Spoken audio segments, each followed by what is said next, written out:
Hey everyone, welcome back to Fake Nerds. I'm Brian. It's no secret that Overwatch 2 is in a tough spot. With the introduction of Marvel Rivals and many players leaving for that game, they're being forced to innovate and fundamentally change how many core systems of Overwatch work. In the Overwatch 2 spotlight this week, they highlighted what those changes would be. The first major change is the perk system. This system allows players to choose between two levels of perks during the match. The first level allows players to choose from two minor perks, and the second level offers a choice between two major perks. For the minor perks, they highlighted things like added time for Orissa's weapon to overheat, and for the major perks, they showed off an option for Anna to nano boost herself when she boosts a teammate. I like these. It adds a lot of strategy for players and makes things a bit more unpredictable for your opponent, allowing you to choose from a perk to counter the other team on the fly without having to switch off of your character altogether. This next feature that they showed off is huge and something that players have been asking for years: hero bans.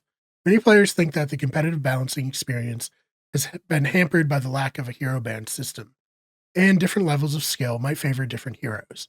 You probably aren't so worried about a Widowmaker in bronze, but if you're a Grandmaster player, that might be a hero you want to ban.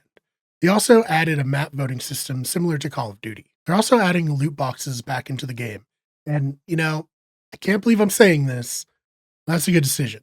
As a player, I'm more motivated to play if I can passively earn the occasional skin or coins to save up to buy a skin later. I'm just not really a battle pass person.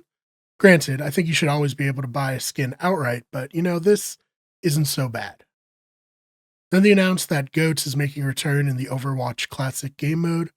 This is slightly nostalgic for me, as it was the meta when I started covering the Overwatch League, and as such, it was the first high-level Overwatch play I ever experienced. It consists of 3 healers and 3 tanks, and it's all about teamwork and ult economy. It wore out its welcome, for sure, when it was the only way the game worked, but I think it will be a fun event. Also got 2 new heroes announced: Freya, a badass crossbow-wielding bounty hunter, who they said will be one of the most high-ceiling heroes to ever be added to the game, and Aqua, a hero who has water powers. That's all they really said about Aqua.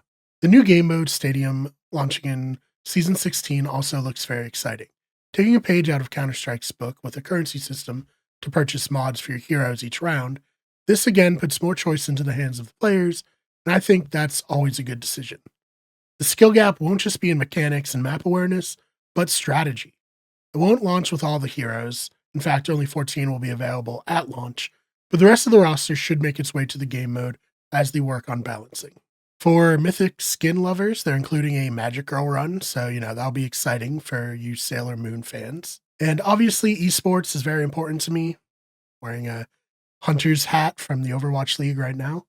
In 2025, the Overwatch Champions Series will feature an additional stage and consist of an open qualifier, 3 stages, and a World Finals. They also will feature a promotion and relegation tournament to give teams more opportunities to qualify.